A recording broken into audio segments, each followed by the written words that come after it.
Le message il était très simple, c'est attentat sur Paris, alerte générale, retour service. Les plans, les process maîtrisés parfaitement, on les avait. Sauf qu'on sait, et on l'a admis et on l'accepte, que ça va être d'abord un grand coup de poing dans la figure. Ce qu'on a vécu au Bataclan avec des adultes, comment on le gérera si c'est dans une école avec des enfants.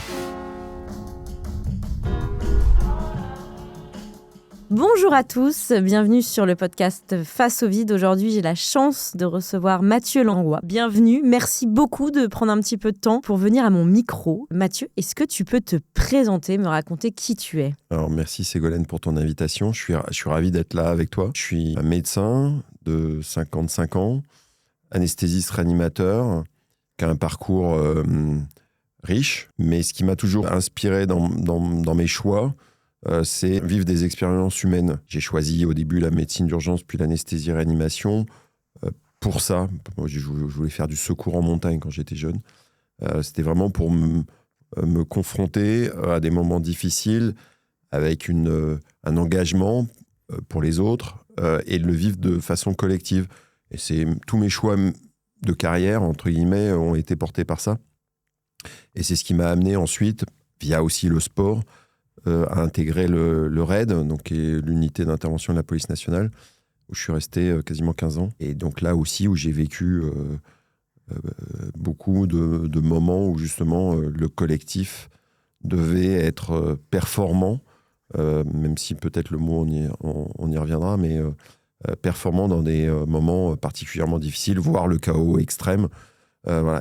Et quels sont les ressorts ? C'est toujours ça qui m'a animé. Et voilà, le médecin que je suis maintenant, c'est un médecin qui a quelques années quand même de carrière, mais qui a toujours essayé d'apporter son bagage technique, mais au service d'un collectif soumis à du stress. Ouais, les situations d'extrême urgence. Et aujourd'hui, tu n'es plus au RAID. Non. Tu es toujours médecin, oui. Urgentiste. Anesthésiste. Anesthésiste, ouais, c'est pas la même chose, pardon. Avant, c'était très mélangé, puis maintenant, la médecine d'urgence est devenue une spécialité. Donc, voilà. Mais moi, ma spécialité, c'est l'anesthésie-réanimation.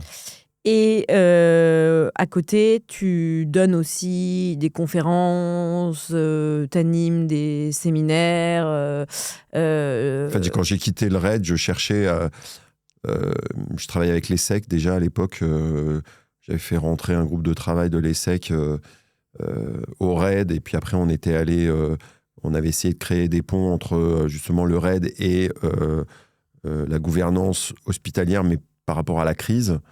Donc il y avait déjà un travail là-dessus, et je me disais mais c'est ce que j'aime, c'est transmettre, et il y a plein de moyens de transmettre. Ouais. J'avais fait beaucoup dans l'univers, on va dire, du secours, de la sécurité, et j'avais envie de me lancer un nouveau défi, et dans le monde de l'entreprise. Et donc maintenant, je fais beaucoup de conférences, j'anime. T'as pas écrit un livre ? J'ai écrit, alors plusieurs, mais j'ai écrit un livre, Médecin du RAID. Ça, c'était 2016, je crois qu'il est sorti, donc qui reprend beaucoup le Bataclan, mais aussi qui explique comment on se prépare, comment un médecin est intégré à une unité comme le RAID, la vie de tous les jours, on va dire.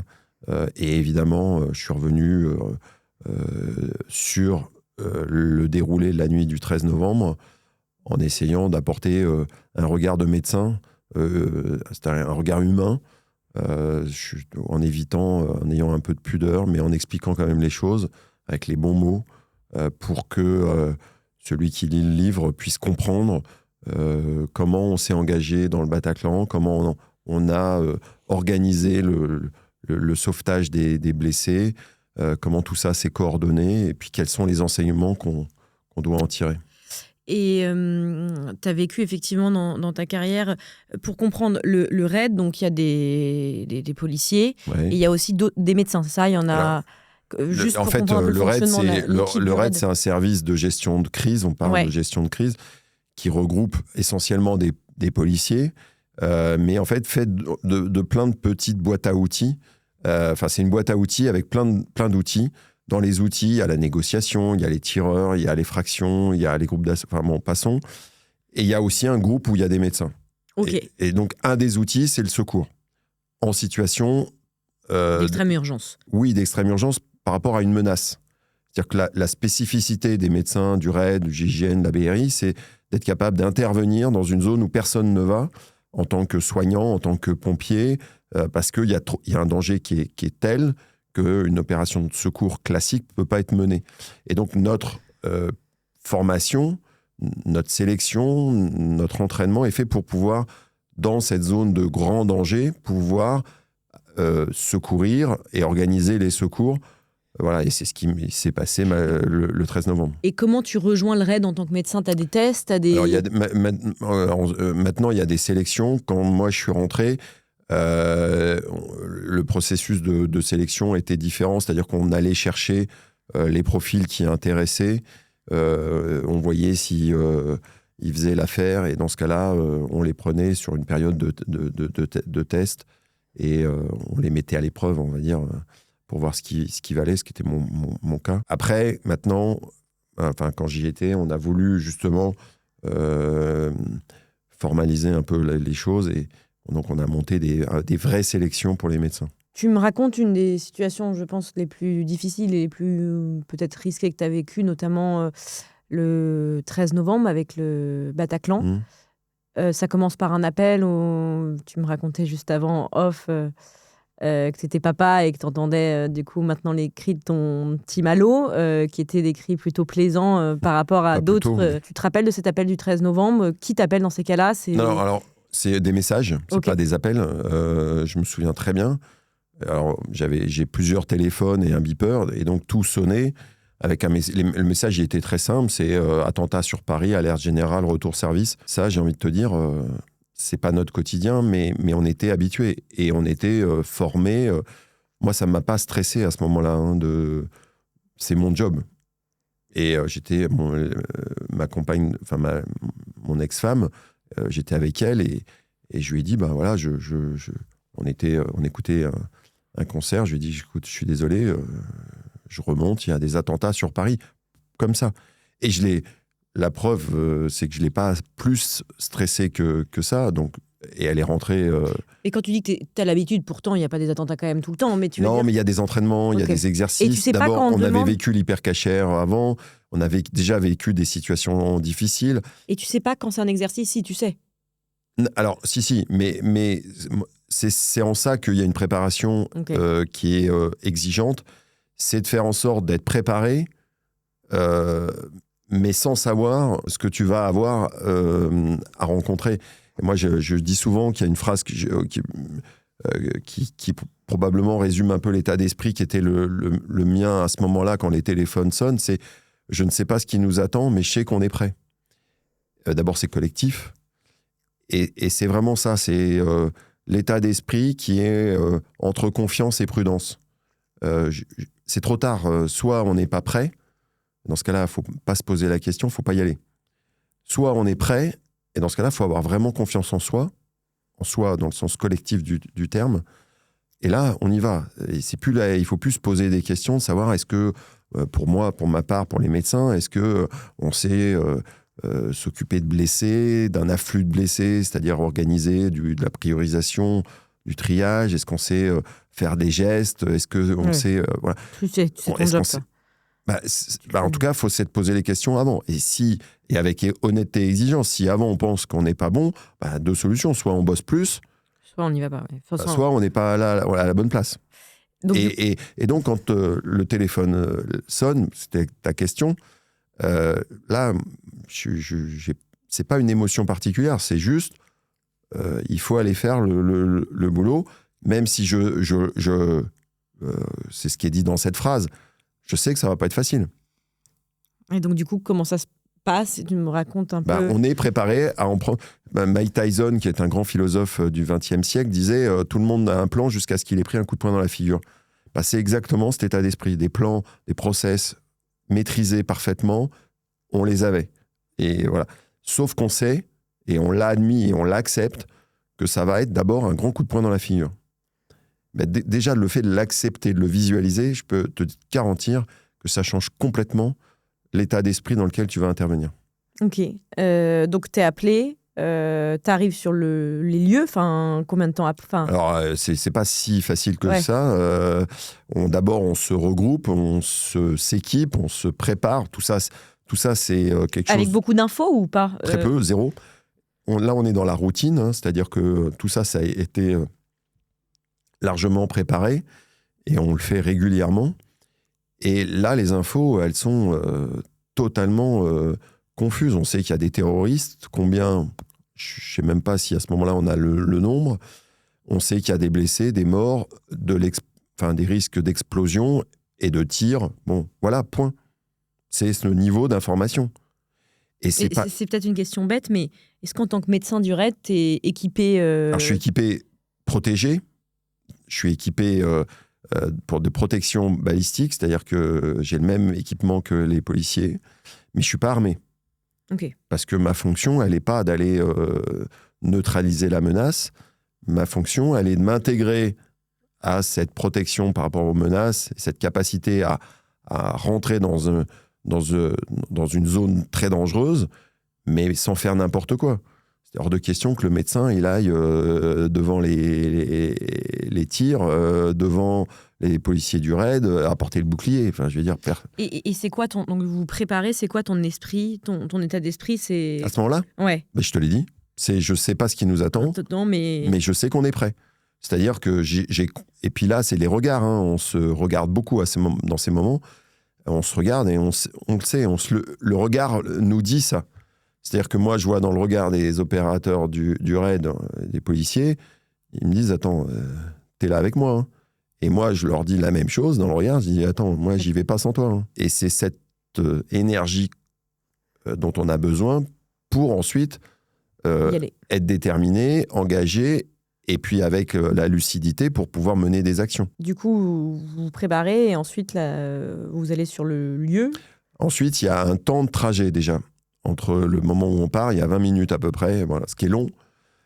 Et là, on part dans le chaos, mais sans avoir l'info. Et le risque, moi, souvent, dans les entreprises, j'insiste là-dessus, c'est qu'il y a un temps d'entrée dans la crise qui est un temps d'analyse, de compréhension, d'acceptation de nos émotions. On parle, Patrick Lagadec aime bien parler de page blanche, et je trouve que ça illustre parfaitement. On est trop porté par l'action, par les plans de continuité d'activité. J'arrête pas de rencontrer des entreprises. Ils sont, bien sûr, ils ont des superbes plans, et tant mieux. Mais sauf que le réflexe, parce qu'on a des émotions, parce qu'on a peur, c'est d'appuyer sur le bouton procédure. Sauf que il faudrait comprendre ce qui se passe. Et qu'il y a plein d'exemples de crises où on a appuyé 10 fois sur le bouton procédure sans comprendre que la procédure, à ce moment-là, n'était pas la bonne. Fallait attendre un peu et la mettre de côté. Digérer, quoi. Et puis, on va être plus dans la transformation que dans l'application telle quelle d'une procédure. Sinon, c'est pas une crise. Et donc, ce temps-là pour arriver sur place, c'est un temps où il faut respirer. Vous ne parlez pas? Non, on était les deux médecins, on était ensemble et je suis pas sûr qu'on soit beaucoup parlé. Je suis même quasi sûr qu'on s'est pas dit un mot. Par contre, on n'est pas monté en sur-régime au niveau de nos émotions. C'est-à-dire qu'il faut pas commencer à écouter la radio, à être sur son téléphone, à appeler qui. Je vois pas qui je pouvais appeler de toute façon, parce que personne pouvait nous donner d'informations fiables. Donc, un temps, de toute façon, on va vite savoir ce qui se passe. Là, après les 20 minutes de trajet, vous arrivez sur le lieu. Et là, on arrive, on se gare boulevard Voltaire, un peu en amont du Bataclan. Alors moi, je suis parisien, et donc je connaissais le Bataclan. Et donc, on se gare, et là, mon regard, on finit de se préparer, on va dire, en groupe constitué. Là, encore une fois, on est dans le connu pour nous. Mais je regarde, je vois des corps, malheureusement, sur les trottoirs, passage Amelot. Et je vois deux policiers il y a deux policiers, j'entends, deux policiers qui nous disent « planquez-vous, ça tire ». Alors, ça avait tiré, hein, mais là, ça ne tirait plus. Et en plus, tu as envie de lui dire « mais oui, mais t'es gentil, nous, on est le RAID. On vient justement parce que ça tire. Et là, c'était les policiers qui n'étaient pas formés. Non, mais c'était les policiers de la BAC. Mais je peux te garantir qu'à ce moment-là, on n'a pas fait les malins. Enfin, en tout cas, moi, j'ai vraiment pas fait le malin. Et je suis certain que j'ai eu une pensée à ce moment-là, c'est mais qu'est-ce qu'on fout là ? Or, des situations où ça tirait, j'en ai déjà vécu. Des exercices où ça tirait, où il y avait... Bon, j'en ai déjà vécu. Des blessés, j'en avais déjà vu. Des morts aussi. C'était mon métier. Sauf que là, je me suis dit, mais qu'est-ce qu'on fait là ? Et cette phrase-là, inconsciente, hein, c'est l'expression de ma peur. J'ai peur. Voilà. Ce qui est normal. Mais ne pas avoir peur avant de rentrer dans ce chaos, t'es complètement con et inconscient. C'est-à-dire que ça aurait été le contraire. C'est sain d'avoir cette émotion. Par contre, ce qu'on demande aux policiers du RAID, ce qu'on demande à des pompiers, à des médecins, c'est de gérer leurs émotions. C'est d'avoir une réponse adaptée, en tout cas. Et donc, voilà, c'est la phrase qui a suivi, c'est « je sais très bien ce qu'on fait là ». Et en fait, mon cerveau, il a fait un check-up de toute la préparation en amont, de toute la confiance acquise grâce à cette préparation exigeante. Et après, c'est terminé. Après, tu chasses la peur. Et là, tu es déterminé sur l'objectif à atteindre. Et par contre, comment on va y aller, c'est là où ça va prendre du temps. Et quand je parle de transformation, on est vraiment dans la transformation. Et ça se passe comment, du coup ? Parce que tu vois les corps, tu vois la bague, tu vois... Et après, vous avez un plan ? Non.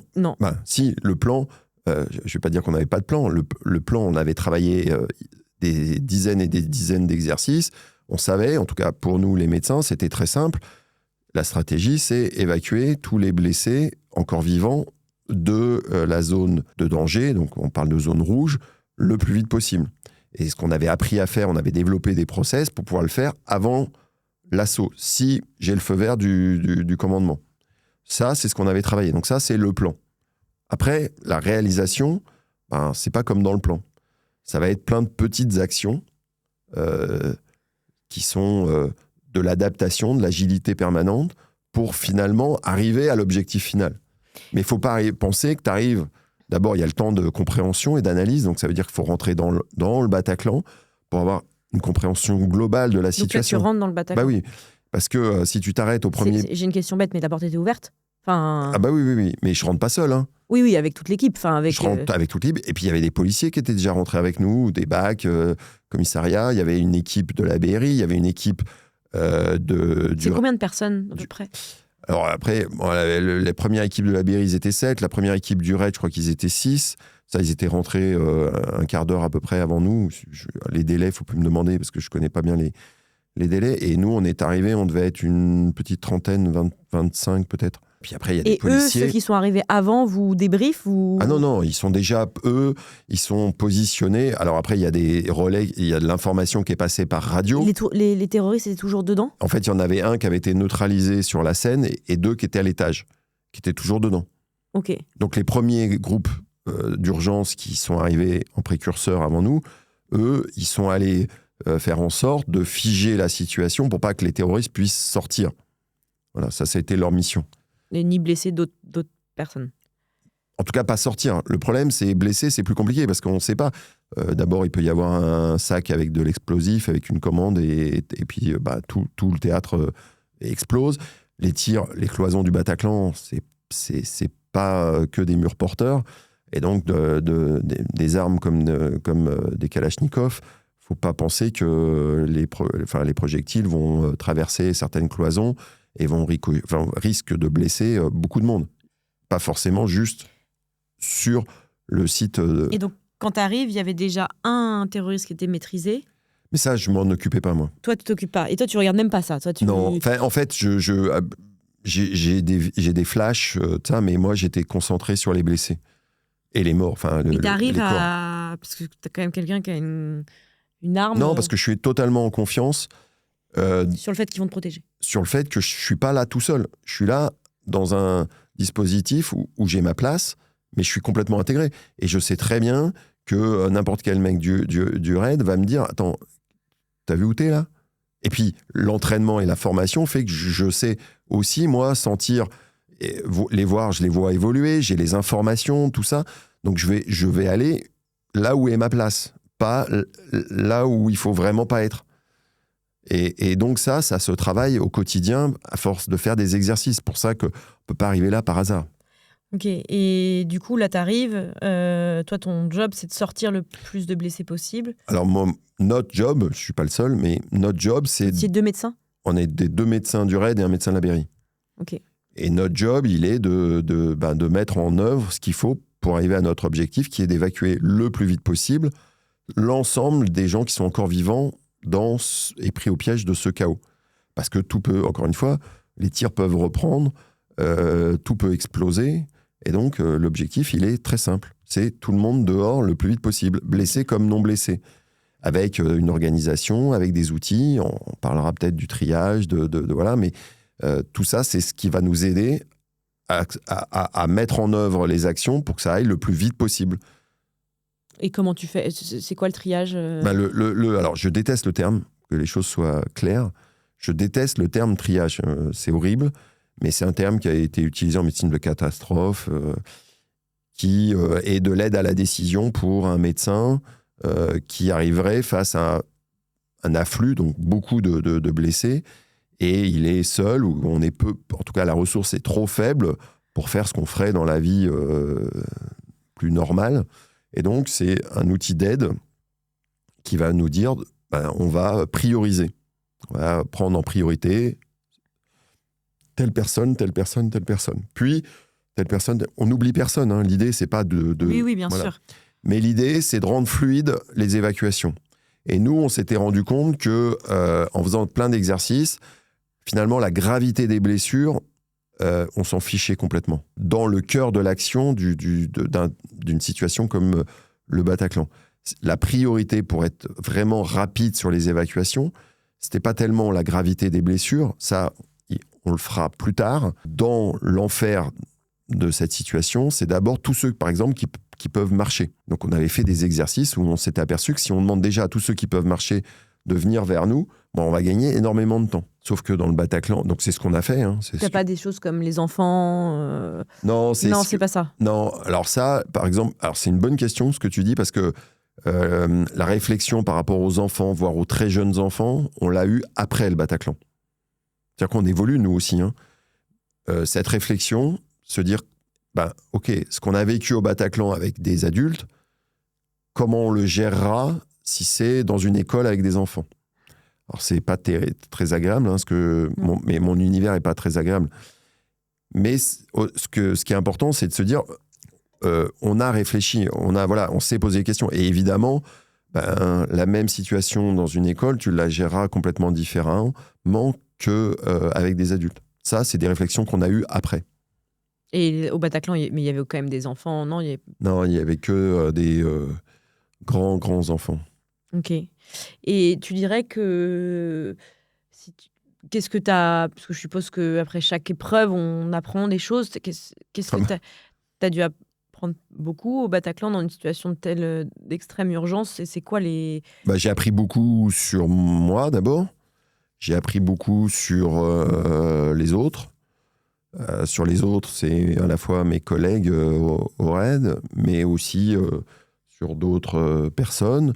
Puis j'ai beaucoup appris sur les blessés et les victimes, les policiers de la BAC. Quand je dis appris, c'est j'ai appris à probablement... Encore une fois, j'étais déjà un médecin expérimenté, hein, mais j'ai vu ce que pouvait être l'impact et la violence psychologique d'une situation comme celle-là sur un nombre énorme de personnes, et comment, si je pouvais les aider, comment j'allais les aider. Alors on l'a fait, mais c'est vrai que j'en ai tiré beaucoup d'enseignements à titre perso. Et évidemment, il y a tous les ans... Mais je ne crois pas que ce soit le sujet du podcast. On a appris beaucoup sur le plan technique. Bon, après, j'ai passé énormément de temps à voyager pour partager ça avec d'autres unités dans le monde entier. Ah ouais. C'est tellement rare, si tu veux. Et puis en plus, notre objectif qu'on s'était fixé, c'est-à-dire d'évacuer les blessés avant l'assaut, on y est arrivé partiellement parce qu'on y est arrivé pour la fosse, tout le rez-de-chaussée. Après, ça a été plus long pour les étages. Il y a des gens cachés, y compris sur le toit. Et ça, on l'a fait, cette évacuation-là, où il y avait quand même moins d'intensité, moins de danger, moins de blessés aussi. On l'a fait on a commencé avant l'assaut. Je parle de l'assaut au premier étage sur les terroristes. Et ça a continué pendant et après l'assaut. Et justement, parce que du coup, avec ton collègue, vous êtes 2 médecins. Ouais, alors à ce moment-là, pour les étages, il y a des renforts qui sont arrivés. Ok. Il y a un médecin du RAID en plus et un médecin de la BRI en plus. Donc vous étiez 4 médecins. Ouais, au maximum, je crois qu'on a été 5. Maximum 5. Ouais. Dans la deuxième partie, pour l'assaut. Pour l'assaut, par exemple, on s'est répartis, c'est-à-dire qu'il y avait 2 médecins qui ont soutenu l'assaut, ce qu'on faisait avant, ce qu'on savait parfaitement faire. C'est-à-dire quoi, soutenir l'assaut? C'est-à-dire être là, juste avant, au moment de l'assaut, derrière les colonnes du RAID et de la BRI, pour, en cas de blessé, que ce soit les otages, que ce soit les policiers, en cas de blessé pendant l'assaut. Il y a une prise de risque maximale pendant l'assaut, et donc là, le médecin, il doit être au plus près. Mais pendant ce temps-là, il y avait d'autres médecins, dont moi, pour évacuer pour aider, parce que c'est pas que nous, mais pour aider, pour coordonner les évacuations de tous ceux qui étaient dans les bureaux, et y compris, je me souviens, sur le toit, j'ai découvert ce jour-là qu'il y avait une petite maison sur le toit du Bataclan, où un vieux monsieur avait récupéré, mais je sais pas, une trentaine de personnes. Ah oui. Ouais. Et qu'il fallait faire sortir. Et en plus, ça, moi, c'est pas de mon ressort. Mon patron m'a dit, enfin, le directeur des opérations m'a dit, ils doivent sortir par les fenêtres, par le balcon du Bataclan. Parce que l'assaut n'était toujours pas donné, plus le risque qu'il y ait un sac d'explosifs. Et donc, là, les terroristes étaient maîtrisés? Non, à l'étage, pas encore. Ça met longtemps, non, l'étage C'est vers minuit et quart, ou entre minuit et quart et minuit 20, je crois. Et vous êtes arrivé à quelle heure? Un peu avant 11h. Ah ouais, donc t'as quand même 1h15, 1h30. Oui. Où, on avait déjà fait donc les évacuations du rez-de-chaussée. La fosse, tout ça. Ça, c'était fini. Et ça, c'était et les terroristes, une première... ils étaient coincés là-haut, enfin, ils bougeaient pas? Mais non, ils étaient coincés par une colonne de la BRI, une colonne du RAID. Difficile de sortir. Ok. Enfin, c'est même impossible. Par contre, ils peuvent tirer... ou ils peuvent actionner un dispositif qui ou prendre des otages ou... Ben non, ils avaient 10 otages. Ah, ils avaient 10 otages avec eux. Mais en dehors de ils sont quand même réduits à un espace. Il y avait une négociation qui s'était mise en place. Ah, il y a une négociation qui a eu lieu. Mais bon, la négociation, c'est pas la négociation dans le sens où vous allez vous rendre. Hein. On utilise... ça, c'est ce qu'on avait appris en particulier de la Fermera, de l'hypercachère, c'est que la négociation est un outil au service de la tactique globale. Je ne rentrerai pas dans les détails, mais on l'utilise différemment. Ok. Et donc là, vous avez évacué l'ensemble des blessés? Depuis qu'on est rentré, on évacue les blessés. Alors, pas que les médecins, que les médecins et des policiers qui sont autour de nous, mais qui ne sont pas comme on le faisait souvent en exercice. Ça, c'est quelque chose qu'on avait beaucoup travaillé en interne RAID, sauf que là, il fallait le faire avec d'autres services qui ne nous connaissaient pas. Et est-ce que tous sont formés? Parce que des policiers de la BAC sont aussi formés dans Non. Et là, justement. Tu sentais qu'il y avait... Ah bah oui, mais je sentais qu'évidemment, et puis il y en a, ils étaient KO. KO, ce qui est normal, hein, je sais pas, sauf qu'on avait besoin d'eux. Et donc, il fallait arriver à communiquer, il fallait arriver... Ce que j'appelle, pour moi, c'est la différence entre le statut éventuellement de chef, de médecin, ça c'est des statuts. Bon, là, il n'y a plus de statut. C'est du leadership à l'état pur. C'est soit ils te reconnaissent comme quelqu'un qui peut les aider à faire... à sortir de cet enfer, à les guider dans l'action, soit ils ne te reconnaissent pas et ça ne sert à rien. C'est pas en leur faisant soit un numéro de commande and control ou de la pédagogie, dans le sens je vais vous expliquer qui je suis, mon passé, mon CV, mon truc, ça ne marche pas. Puis on est dans l'extrême urgence. Hein. Donc il faut qu'il y ait une communication qui... Et je suppose qu'il y a des leaders qui se dégagent naturellement, au-delà du titre. Qui émergent. Moi, je ne savais pas comment j'allais me comporter dedans. Franchement, je ne savais pas. Je connaissais mon rôle de médecin, ma fonction de médecin, voire de médecin-chef, ça va très bien, ok. Mais après, comment moi j'allais me comporter, comment mes camarades allaient se comporter, comment l'autre médecin du RAID allait se comporter, j'en avais aucune idée. Alors, on est sélectionné, on est recruté aussi pour avoir des garanties qu'on ait plutôt un profil qui va se comporter correctement. Mais on n'a aucune idée. C'est pas aucune idée. Tu n'as aucune certitude. C'est différent. J'avais quand même une petite idée que si je parle de l'autre médecin, c'était la bonne personne au bon endroit. Voilà. Et tu as des leaders qui se dégagent naturellement. Et après, c'est tout ce que j'essaie de partager dans l'entreprise. Moi, je ne crois pas aux leaders programmés. Demain, tu es leader de 8h du matin à 18h. Voilà. Ça ne me parle pas. Moi, c'est la situation qui commande, les émotions qui vont commander. Après, on peut en parler pendant des heures, hein, mais je crois beaucoup plus à ça. Et le leader, c'est celui qui... la situation va le porter à cette responsabilité qui va être presque... on est beaucoup dans le non-verbal, hein, c'est-à-dire que...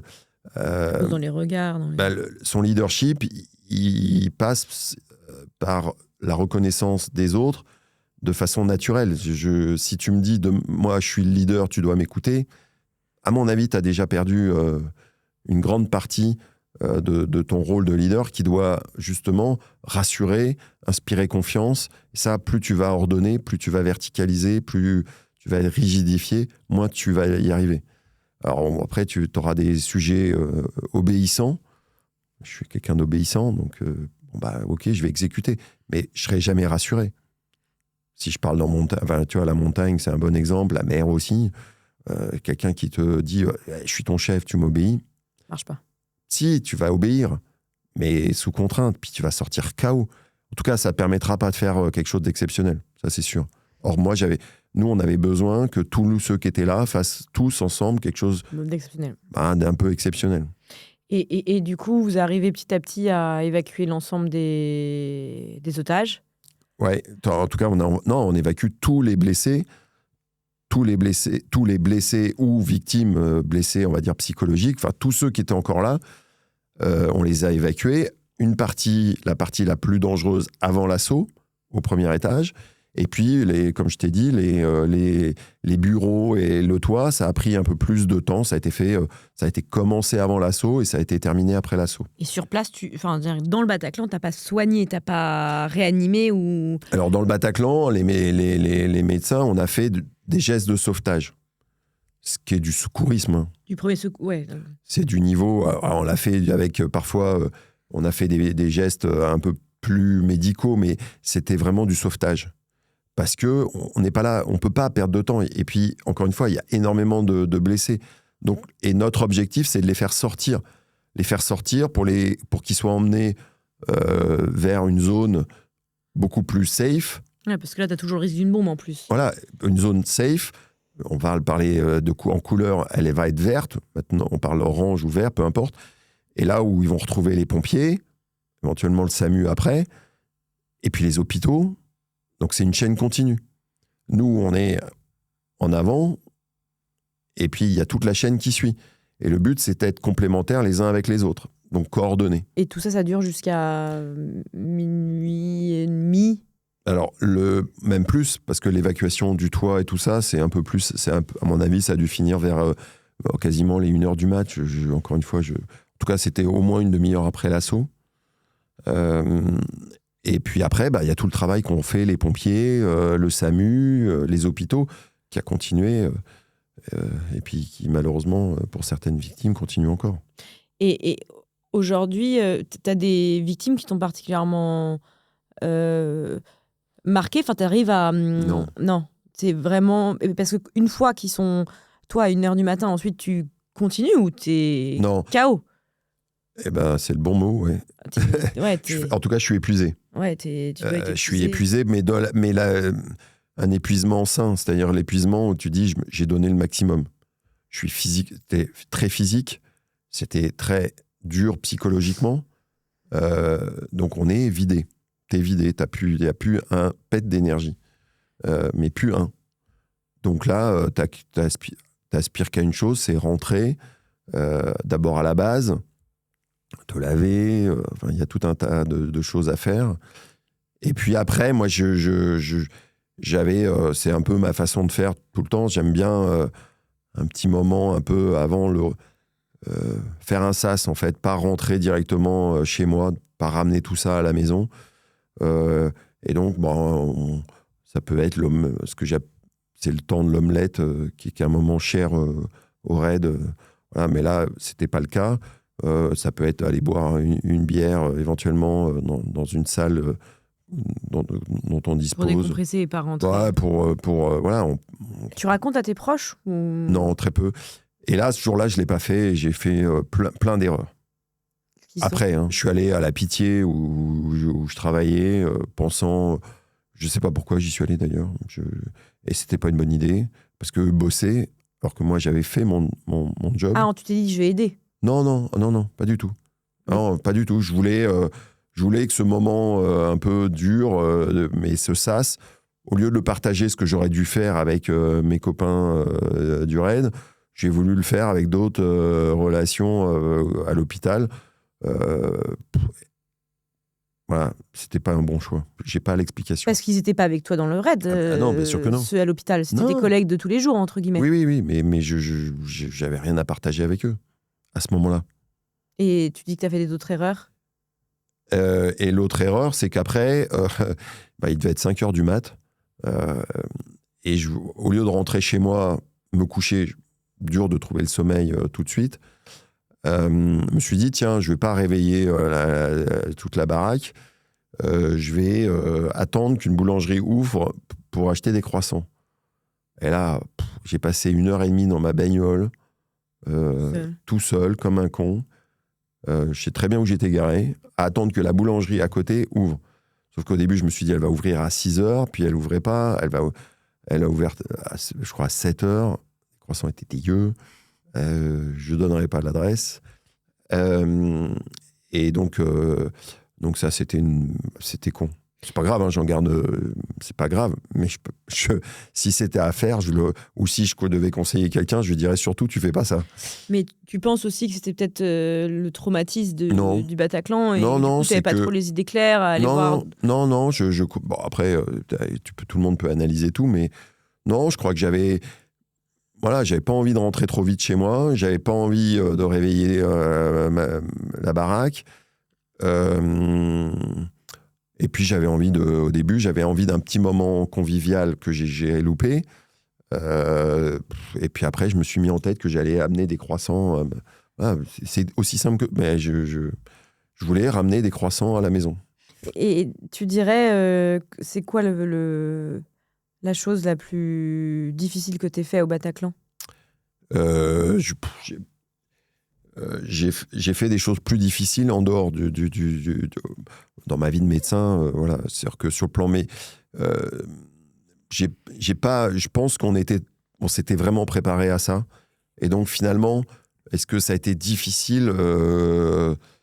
Il y a des choses qui ont été difficiles, voilà. Mais j'étais tellement porté dans l'action que j'ai pas finalement trouvé ça particulièrement difficile. Si je compare à pas plus tard qu'il y a 3 semaines, j'ai fait une césarienne qui s'est très mal passée. C'était beaucoup plus difficile, si tu veux. Voilà, même presque sur le plan perso, parce que j'étais beaucoup moins porté par l'action. Enfin, il y a peut-être plein de trucs à dire, mais là, on n'est pas avec des médecins, donc c'est pas le lieu. Mais j'ai un souvenir que c'est d'une grande complexité, d'une immense intensité qui inspire beaucoup d'humilité. Mais finalement, je sais, en tout cas avec l'autre médecin du raid et puis avec tous ceux qui étaient là que je connaissais, c'est qu'on a donné notre maximum à 200%. Voilà, avec quand même la lucidité. On n'est pas des robots, pas du tout. Ouais, non, mais bien sûr. Tu dirais, parce il y a beaucoup d'entrepreneurs qui nous écoutent, qui vivent des moments, situation risquée, alors qui n'est pas bien sûr le Bataclan, mais où à un moment ils savent que... je sais pas, j'ai un exemple, ça y est, je sais que j'ai une cyberattaque. Potentiellement, ma boîte, elle est morte. Est-ce que tu as un conseil ou une méthode? Enfin, moi, c'est vrai qu'on a tendance, comme tu dis, tout de suite à dire « Ok, j'appuie sur le bouton », mais avant, il faut... Ouais, je sais pas si tu as une technique, une méthode pour justement entrer dans cette sérénitude où tu sais que tu vas te prendre un coup de poing dans la gueule, comme tu dis, mais D'un côté, tu le balayes assez vite. Alors, en tout cas, parce que je passe beaucoup de temps à ça, justement. Et puis la cyberattaque, c'est quelque chose sur lequel j'ai aussi travaillé. Le problème, c'est que déjà, il y a beaucoup d'entrepreneurs, ils attendraient de gens comme moi. Bon, ben, on leur donne un catalogue d'actions à mener, des tips, tu vois, une méthode clé en main, applicable pour toutes les situations. Et ça, moi, je leur dis attention, méfiance, c'est pas ce que je connais pour moi, dans le cadre de mon univers que je connais, c'est-à-dire l'anesthésie-réanimation, que je connaissais au RAID. Ça ne marche pas, c'est pas la vérité. Ce que je peux vous donner, ou en tout cas ce que je peux partager, c'est plein de petits outils que j'applique moi au quotidien, qu'on applique de manière collective, qui vont peut-être, et même sûrement, vous aider à avoir une appréhension et une préparation aussi différente de ce qu'est un événement comme la crise. Et de ne pas inventer, si on regarde beaucoup de crises, souvent, moi j'aime bien dire, voilà, il y a ce qui vient de l'extérieur qui est souvent le déclencheur. Bon, et ça, on s'y est au mieux préparé, on a planifié, on a maîtrisé les risques, tout ça, ok.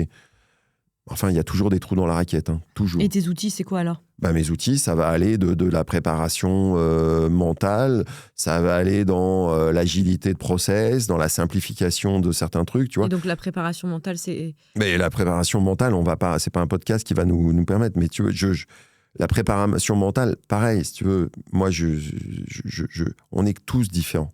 On est tous. La formation clé en main de respiration, de trucs, de machin, surtout sur des gens qui ont déjà du vécu, je n'y crois pas. Et qui vont être dans la réaction, encore moins. J'avais fait des formations, on avait monté des formations à l'hôpital pour justement mieux former les urgentistes à gérer leur stress, à prendre des décisions et tout. Mais alors ceux qui avaient un peu de bouteille nous disaient « Mais attends, ton truc, c'est bullshit. » Parce que moi, j'ai pas le temps. Moi, l'émotion, elle arrive d'un coup. Soit elle me fracasse d'un coup, soit elle me stimule. Mais ton truc, c'est pas mon truc, hein, mais les histoires de arrêter tout, on fait de la respiration, on fait de la visualisation, on fait de la cohérence, ça marche pas. Enfin, ça marche pas dans la réaction. Mais il y a plein de choses à apprendre là-dedans qui vont permettre. Moi, je crois beaucoup à apprendre à gérer le temps. Tu vois, l'entrée dans la crise, c'est gérer le temps. Et le bon décideur ou le bon leader de crise, c'est celui qui va mieux maîtriser le temps que les autres. Et maîtriser le temps, c'est surtout pas foncer. C'est quoi la situation qui t'a la plus marquée ? T'as eu 1000 vies Non, une vie. Non, mais plein de... Pas mal d'expériences. T'en as une particulièrement qui t'a marqué ? Après, j'ai mon histoire perso. Parce qu'il n'y a pas que le pro, hein, il y a aussi l'histoire perso. Ouais, en tout cas, j'ai beaucoup appris d'échecs, plus que de moments où je me suis senti performant dans le bon sens, dans le sens, on va dire, noble. C'est-à-dire que j'ai eu l'impression de donner le meilleur de moi-même et de bien faire les choses. Et voilà. J'ai plus appris d'échecs, j'en parlerai pas, hein, mais un échec en particulier m'a beaucoup plus appris, je pense, que beaucoup de... Oui, ce qu'on dit, c'est qu'en général, on apprend beaucoup plus dans les échecs que dans les réussites. Mais... Ouais, sauf qu'il y a des échecs qui font très mal. Et tu peux pas en parler ? Non. T'as aussi vécu le Covid ? Ouais. Si je dis pas de bêtises. Alors, je te rassure, je crois que tout le monde l'a vécu. Non, mais ce que je veux dire, c'est que tu nous en parlais la dernière fois, c'est que tu as déployé une méthode avec... je dis des bêtises, là ? Non. Alors, méthode, je sais pas. On a en tout cas créé, avec la gouvernance de la Pitié-Salpêtrière, une entité de crise pour créer des flux, parce qu'il y avait un risque de saturation des lits de réanimation sur la PHP. Et donc, l'objectif qui nous a été donné, c'est de trouver des solutions très innovantes pour rapidement limiter la saturation des lits de réanimation et trouver d'autres solutions, encore une fois, en faisant preuve d'un peu d'audace. Et là-dessus, là aussi, on était une petite équipe de 5, mais dans l'urgence, parce qu'on est vraiment... ça s'est fait très vite. Et on s'est surtout pas arrêté au process. On s'est pas arrêté à des non, à des refus. Parce que le défi, c'était de trouver des... Le défi, c'est qu'il fallait, dans les heures et dans les jours qui viennent, évacuer des patients lourds, graves, de lits de réanimation de la PHP vers ailleurs. Et vite. Et à faible coût, et démerde-toi. Ok. Vous avez fait comment ? On s'est démerdé. C'est-à-dire ? On a fait preuve d'audace. On n'a pas respecté les process. Ce qui, pour des médecins, est pas naturel. On a évidemment été soutenu aussi par la hiérarchie, ce qui était indispensable. Donc, il y a vraiment un niveau stratégique, un niveau tactique, un niveau opérationnel. Et il faut que les trois se fassent confiance. Et l'audace, elle s'est matérialisée comment ? L'audace, sans rentrer dans les détails, mais on a fait des publications, hein, tout ça. Mais moi, ce que je retiens, c'est qu'on a demandé à des ambulances privées, qui sont des ambulances qui font du transport de personnes âgées la plupart du temps, qui vont pas trop mal. Voilà. Sinon, les malades de réanimation, ils sont transportés par les SAMU. Ça, c'est la réglementation, c'est la procédure, et c'est impensable d'imaginer autre chose. On a, à plusieurs, réussi à dire, attends, on va appeler les ambulances privées.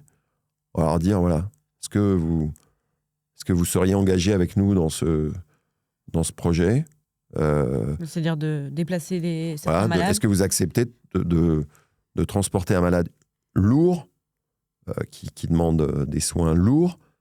Vous n'avez aucune réglementation qui vous protège. Ça, on leur a pas dit, hein. Mais ils l'ont pas demandé. Et ils l'ont fait. Alors, on n'était pas débiles, hein. On mettait des médecins, on les a rassurés, on les a accompagnés, on les a guidés dans cette. Mais ils prenaient un risque aussi, eux. Mais bien sûr, un risque réglementaire. La norme, ça aurait été de dire, mais ok, envoyez-moi le texte réglementaire qui m'autorise. Il est où le papier du ministère de la Santé qui m'autorise à transporter un malade de réanimation? Moi, il faut imaginer que si par malheur, hors contexte Covid, peu importe, hein, mais il y avait un patient de réanimation qui décédait dans une ambulance qui n'est pas faite pour ça, qui n'a pas la réglementation et tout, dans un pays normé comme le nôtre, tu fermes ta boîte. Hein. Ils l'ont fait. Ils l'ont fait. Et puis, je vais te dire un truc, ils l'ont fait avec la banane. J'ai essayé, tu vois, c'est ce qu'on a aussi mené avec les SEC, comme avec les personnes avec qui je travaille. Pourquoi ils l'ont fait ? Il y a plein d'explications. On se connaissait pas. Hein. Alors, ils savaient même pas. Ils en ont rien à foutre de quitter. On se connaissait pas. Je leur ai pas dit, au fait, tu sais, je suis médecin, je suis anesthésiste, je suis machin, Alors oui, on leur a dit, voilà, je travaille. Il y a des choses à leur dire pour qu'ils se disent, attends, le mec, il est pas complètement fou. Mais c'est pas en jouant sur le statut que tu vas y arriver. Et ça m'a fait penser, évidemment, aux policiers dans le Bataclan. Et on a cassé les process. Moi, l'anesthésie-réanimation, il faut comprendre que c'est probablement la spécialité qui est la plus à la pointe de la maîtrise du risque, de la procédure pour apporter de la sécurité aux soins, au bloc opératoire, en réanimation, tout ça. Et là, on a fait... on s'est aperçu, mais comme dans le Bataclan, on n'en a pas parlé, mais il y a des choses techniques, des procédures que je n'ai pas fait. Et inconsciemment presque, hein. Genre, t'as une cuisse comme ça parce qu'il y a une balle, il faut mettre un garrot. C'est la procédure. Or, à un moment, je me souviens d'un jeune, j'ai arrêté de serrer le garrot pour plein de raisons. Et là, si j'essaye de raisonner, je suis pas sûr d'avoir pris le temps de me dire, attends, est-ce que ta décision, elle est rationnelle? Non, ça se passe pas comme ça. Il y a quelque chose qui m'a dit, attends, arrête tes conneries. Tu es en train de répéter une procédure que tu maîtrises certes, mais qui est complètement inadaptée à la situation. Donc, simplifie. C'est le principe, tu sais, on dit souvent keep it simple as stupid. Tu connais pas le principe si, non, mais... Là, c'est... pour le Covid, ça a été pareil. Et il y a cet exemple que je te cite, mais je connais plein d'autres exemples où on parle du choc de simplification. Je peux te dire, dans la crise, c'est le choc de simplification qui a apporté des solutions, quitte ensuite à remettre les process et les plans. Mais au début, le plan, il est inadapté. C'est marrant, parce que marrant, je sais pas, mais beaucoup de choses que tu racontes est assez applicable à l'entreprise, en fait. Bah, c'est ce que j'essaie de faire depuis 3 ans. Parce que, mine de rien, en fait, parce qu'on dit parfois trop de process, et le process, parfois, n'est pas adapté à la situation. Et notamment les situations de crise. Mais il faut des process quand même. Hein. Ouais, il faut bien sûr des process. Mais parfois, il faut savoir. Première conférence dans l'industrie, je ne donnerai pas le nom de la boîte, où j'ai été trop provocateur. Et en plus, je me mentais à moi-même parce que bien sûr que je maîtrise les process. Ce serait con de dire il n'y a pas de plan, pas de process. Mais comme tu as dit, il faut savoir comprendre, c'est le temps d'analyse, comprendre que là, attends, arrête d'appuyer comme un con sur le process. Déjà, comprends. Puis après, le process, va peut-être pas falloir l'appliquer tel quel parce que c'est pas bon. Va falloir trouver comment on se transforme. Mais est-ce que certains... En fait, quand tu as le rôle de le leader, entre guillemets, c'est facile, parce que tu dis, les process, je les dégomme, et puis là, c'est une situation qui est adaptée, donc je les simplifie. Je me mets à la place d'un salarié qui a, du coup, pas forcément, on va dire, dans la hiérarchie, qui parfois se retrouve avec des process ultra longs, qui aimerait les simplifier et qui peut pas trop parce qu'il sait pas ce qui va lui arriver s'il le fait. Ouais, mais là, il y a un mot, moi, qui me vient tout de suite à l'esprit, c'est la responsabilité. Alors d'abord, c'est pas simple d'être un leader, parce que le leader, il sait qu'il prend des risques. Il sait qu'il prend des risques, il sait qu'il fait prendre des décisions difficiles, il sait qu'il engage le collectif, mais il sait qu'il le fait d'une manière responsable. Il a déjà le temps d'après en tête. Et c'est en ça aussi qu'il va incarner son leadership. Et donc, c'est pas simple. C'est vraiment pas simple. Et après, ce que tu sous-entends dans ta question, c'est qu'il faut, je pense, mais moi, je connais pas assez l'entreprise, puis chaque entreprise est différente, mais je pense qu'il y a un vrai travail à faire pour libérer cette prise d'initiative de manager. Sauf qu'il faut trouver le moyen tout en étant, parce que c'est hors de question que le raid, le policier, les tireurs haute précision, le type tout le monde connaît les process, tout le monde connaît les règles, tout le monde connaît les limites droites et les limites gauches. Mais entre ces limites, il connaît l'objectif final et il sait qu'il a une autonomie. Il a toute l'exigence de la préparation fait que on lui libère cette autonomie qui va lui permettre... Ils savent que les process peuvent être enlevés en cas de situation. Et puis, on sait que s'il doit décider, on assumera sa décision tous ensemble. Mais ça se fait pas comme ça, juste en disant « Ok, super, non, j'imagine. Je suis ton pote, j'ai confiance en toi », ça marche pas, ça. Enfin, j'ai confiance en toi, ça marche. Mais fais-moi confiance, ça marche pas. Merci beaucoup, Mathieu. Je vois qu'on a débordé. On a débordé, mais ce n'est pas bien grave. Est-ce que tu as une petite conclusion pour ceux qui nous écoutent ou tous des entrepreneurs qui se sont déjà retrouvés dans des situations risquées ou des moments chauds ou sur un fil? Si tu as un conseil à leur donner, lequel tu leur donnerais? Moi, je pense que pour me confronter beaucoup à des entrepreneurs, on sous-estime, c'est pas mais souvent on sous-estime la force du collectif qui va nous aider à justement, l'entrepreneur, il prend des décisions tous les jours, décisions difficiles, il y a la solitude, tout ça, je le connais aussi dans mon métier, mais je pense que j'ai compris à travers mes expériences que les solutions, elles viendront du collectif. Alors, certes, j'ai un rôle dans ce collectif, je peux l'inspirer, je peux le guider, je peux avoir une vision, je peux avoir plein de choses, mais le leader, il y a beaucoup de chances que ce ne soit pas forcément moi, qu'il soit au sein de mes équipes, et donc il y a tout un rapport à travailler là-dessus, et moi je leur dirais juste, montrez à vos équipes que vous leur faites confiance.